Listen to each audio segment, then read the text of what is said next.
Hey everyone, it's the Sith Justice Warriors coming at you on our normal weekly podcast time with Princess Lumpia. Hey guys, happy Hey, Sunday. happy Sunday. So So Comic Con, yeah, it's been a crazy week, I tell you. yeah, Comic Con has come and gone, and it's a weird one. This is a San Diego Comic Con, but yet there was no big conventions and all that stuff. But we all knew that that was going to happen given what was going on for the past few months. So, Lumpia, I think we've got this on deck from Games Radar, but how about I just fast forward and just let you fire away at things that matter to you? Yeah, I sent a link and we'll try to include it in the notes for the show, but Games Radar did a really good recap if anyone ever wanted to find out what you missed and what you didn't. I will say overall thoughts of it. I think with what considering with what they were dealing with, which was honestly an uncontrollable situation called COVID, I think they did a really great job trying to make it feel like Comic Con. A lot of the third parties out there were putting out exclusives. I was getting things from Kotobukiya. If you don't know what they are, they manufacture a lot of the figurines, collectibles, things like that. I was getting a lot of things from Sideshow as well as Reed Pop that were producing like exclusives to the con. So they were literally trying to make it feel as if it were a true con. And the pluses and minuses, in my opinion, I will say I didn't get to attend every single panel, but that's to be said of any Comic Con. The ones I did choose were based on my interests. What I will say was there were some pieces of news. We got to see and pretty much talk to the cast of New Mutants. We also found out, different tidbits about news on what's still upcoming. It sounds like basically at the end of the day, the movie season for this year is over. A lot of the movies we thought at one point were coming out in July and August are no longer that the case. It sounds like it's getting pushed out till 2021. Even the Disney Plus shows that were slated to come out just due to production delays. What I will say is, from an animation standpoint, I did attend the Family Guy, the Bob's Burgers, and the Archers panel. Um, and what I liked about the panels is that you could just basically attend whenever you felt like it. You could join live, or you could basically click on it when you were working out, walking somewhere, riding somewhere. And I thought that was kind of neat because it gave you that flexibility. Whereas if you really were at Comic Con, you'd have to get in line early to get a seat in the auditorium for it and then come back. And it's a lot of waiting and things like that, unless you're press and then have that benefit as part of your job. But animation was interesting to me because you don't think about it, but the reality is you can have an animator create the artwork for a show and still have the cast record. Sorry, guys. I have a lot of dogs in the background. But you can still have the animators and the cast kind of collaborate, even in a COVID world. And the good news here is that, you actually still can release a show in fall. And Bob's Burgers is coming out in September. Archer is coming out. As well as Family Guy and the new season of Family Guy. And it was interesting in the panels to hear what they had to do to record, because you don't realize it unless you're Seth MacFarlane and have a real live high-tech recording studio. You actually have to make a studio recordable such that it will basically drown out any other noise. So you hear Mila Kunis talking about how Ashton Kutcher built a whole bunch, like he put a whole bunch of sleeping bags in a closet for her so that would drown out the noise. Some of the other teams on Bob's Burgers, like they basically had to set up a room or closet to help them record so that you wouldn't get all the noise and the feedback. And that's just something I thought that was interesting to hear, because you don't realize, like, it sounds like it's a doable thing, but it's not really. We record podcasts and we have these background noises because we all don't have the luxury of having a recording studio. But the lengths of the things that the artists have to do just to continue to make this stuff was pretty interesting.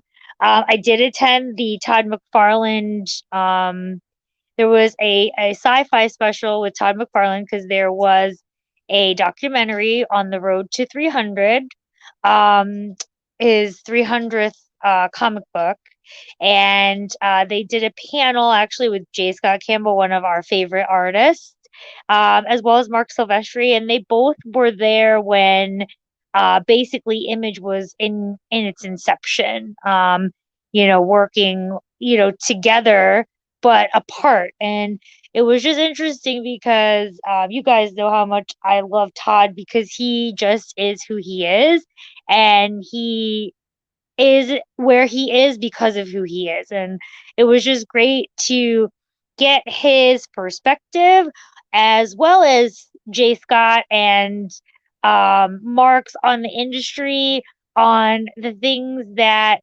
they were going through as they were, putting together their brands at Image, the nuances of Todd. I DVR'd the Todd documentary on Sci-Fi that aired last night, so it's something I'm going to rewatch.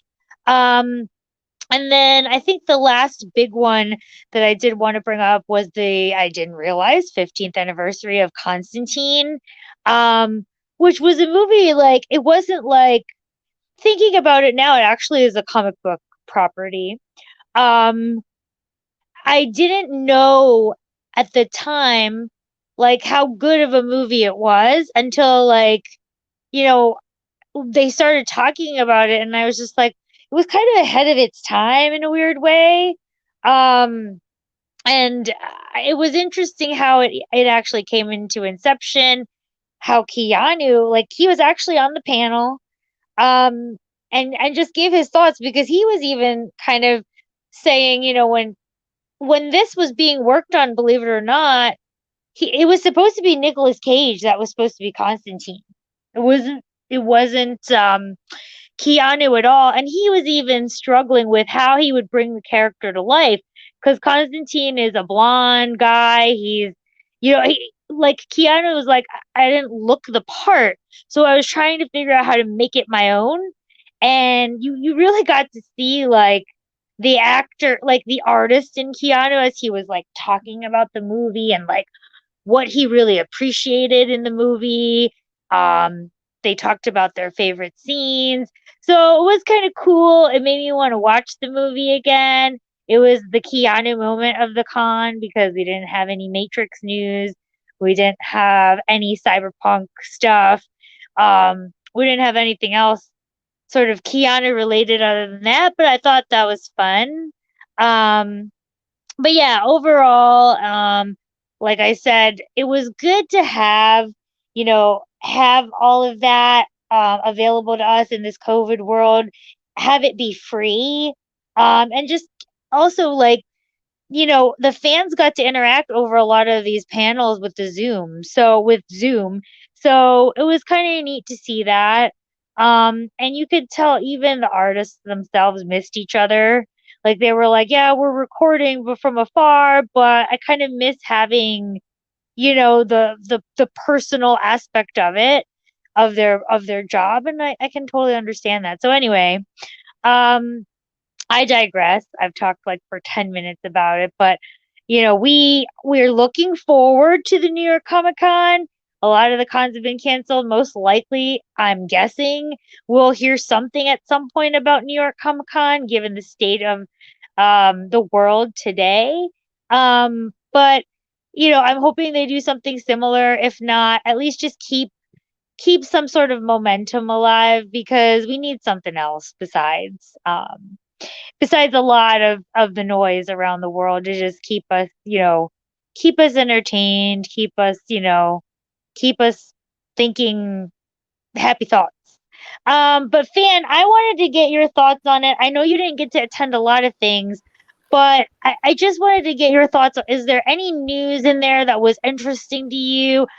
Like I said, I couldn't recap it all, but I mean, they talked about a lot of The Walking Dead. They talked a lot about Star Wars, um, The High Republic. Oh, I didn't even watch that one.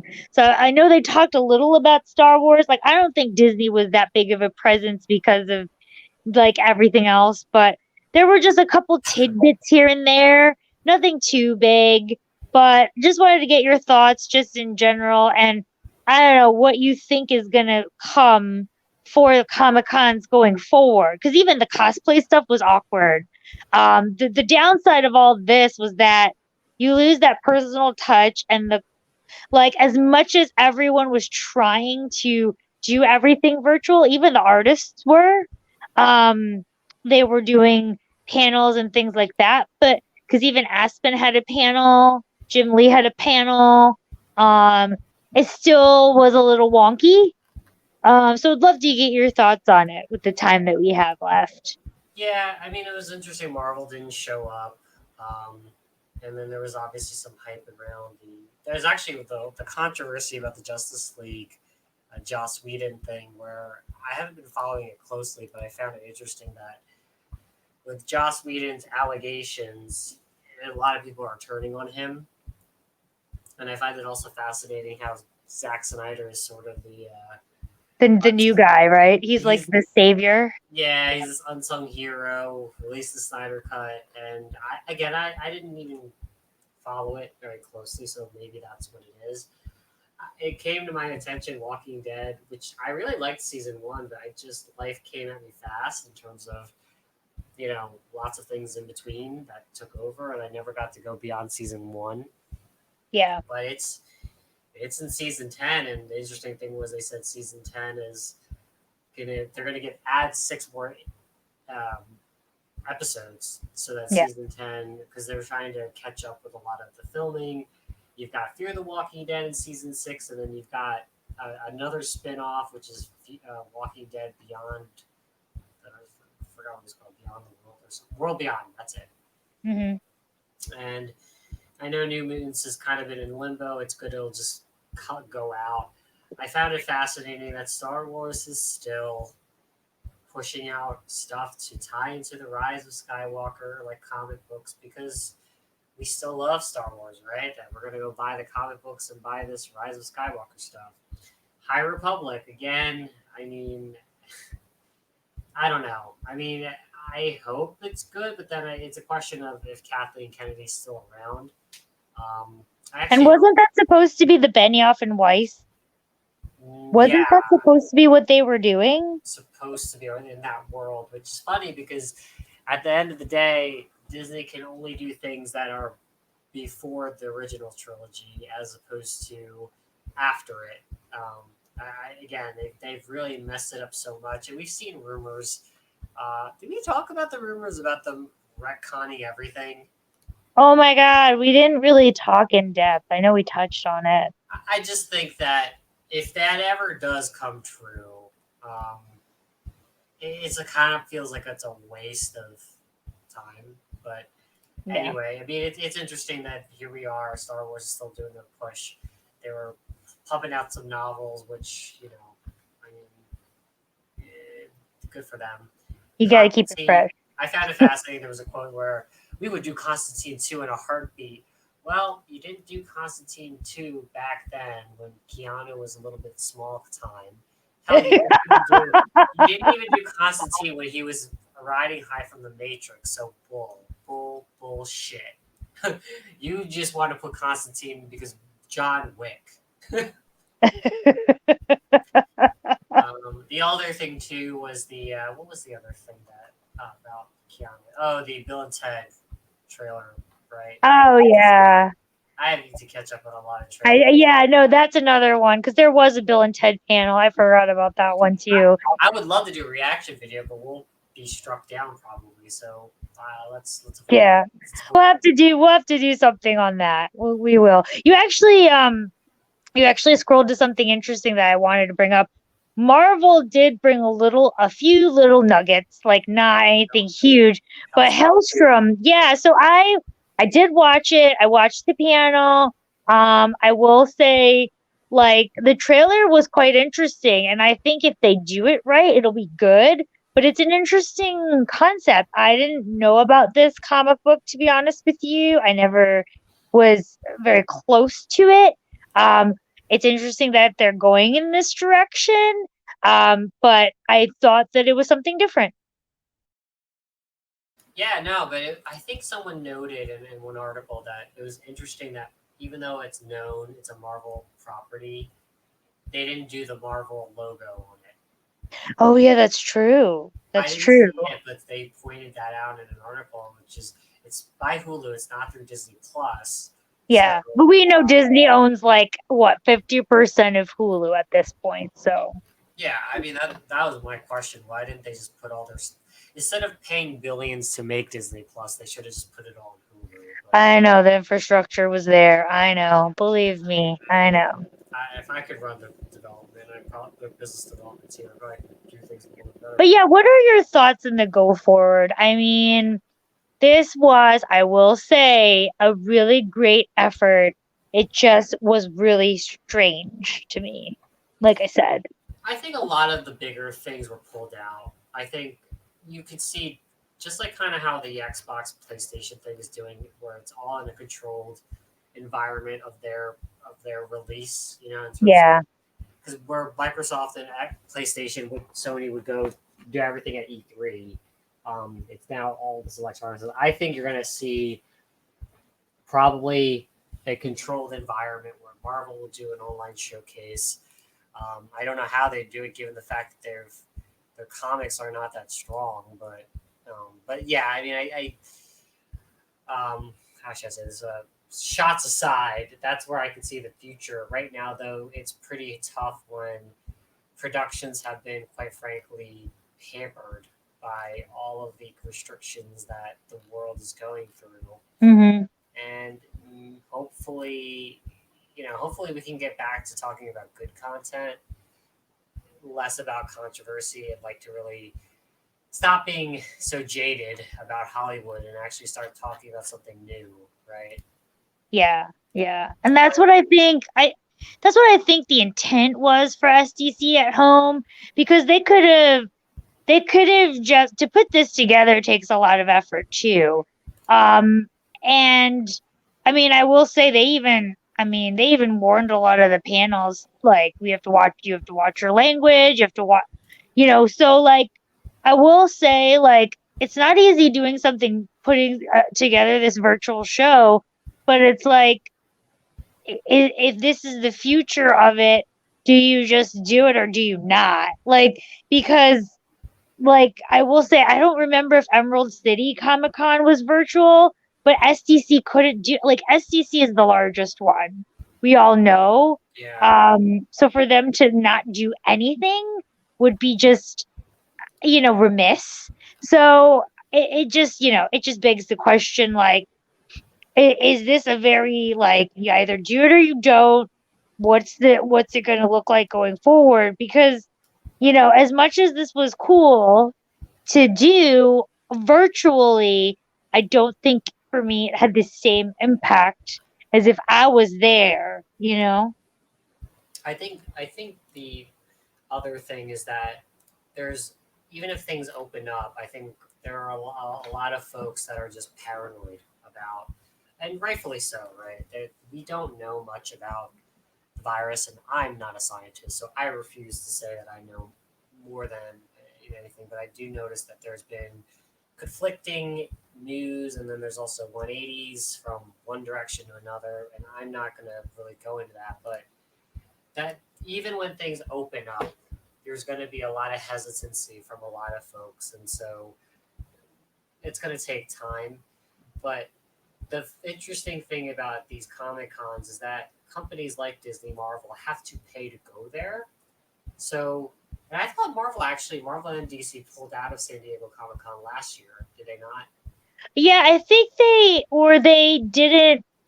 There were only a few things that they showed. Yeah, they had a bigger. They were basically. It was almost like they were kind of trying to save some dime here. Well, yeah, because they have their own. Like we all know Star Wars has their own big convention that rotates between Orlando and Chicago. And then I don't know about Marvel though. That's the only thing. But Yeah, you're like they did their presence was not as you know as like there as it should have been in yeah, other times. yeah. So I think San Diego Comic Con's probably going to have to change. And again, I'm going to tie it back to the gaming industry where they they need to change the convention to be less about the industry but more about the fans and the fan interaction. That's what they're going to have to probably evolve it, but then that'll probably take a lot more time to do a transition to something like that. Whereas Yeah. E3 for the video game industry used to be just for journalists in the industry. Then it became open to the fans. Then the industry pulled out of it. Now it's really going to be more centered to the fans. San Diego Comic Con and other Comic Cons will be slightly. That'll take more time if it ever did that. Yep. Yep. So But that was it. That was all for me. Like I said, would love to get everyone that's listening's thoughts if they were attendees to certain panels. Like I said, I only joined the ones I could and were of interest to me. There were so many more around creators, women in comics, women in um women in the industry, like different themes, different groups, interest groups. So like it's not just it's not just about movies and entertainment, but it's about the people who work in it too. So I will say if you guys haven't checked it out, go do it. At least it'll live there in YouTube for as long as it'll stay. But I am looking forward to see what this means for the future, especially if, to your point, Fan, we are still hesitant to go to these things because there are people in the demographic that could be susceptible to another virus, and that's not a good thing. absolutely. So, I mean, there's a lot of the older generation that's, for example, have been with comics for a long time, right? yep. That I mean, that I feel like if Stan Lee was still alive, he couldn't go. Do you know what I mean? oh Like, yeah, no, they probably it's force the something poor like man. that. It's definitely something like that. They probably would force the poor man, unfortunately. But It's in his contract. given the allegations that have been going on, right? But yeah, no, it's hopefully we get more news. Like I always like to complain about, it's Hollywood's been rather boring, you know. So that being said, I think we're gonna wrap it up then. So let's. If for those if you who like our content, please like, comment, and subscribe. Hit the bell for notifications as we try to put more content on a more regular basis. But we also have our weekly podcast on Sundays. So please keep in touch. Please be notified and join. Contact us at our Twitter handle at Justice Sith, and hope to see you all on the Sith side. Enjoy your Sunday. See ya.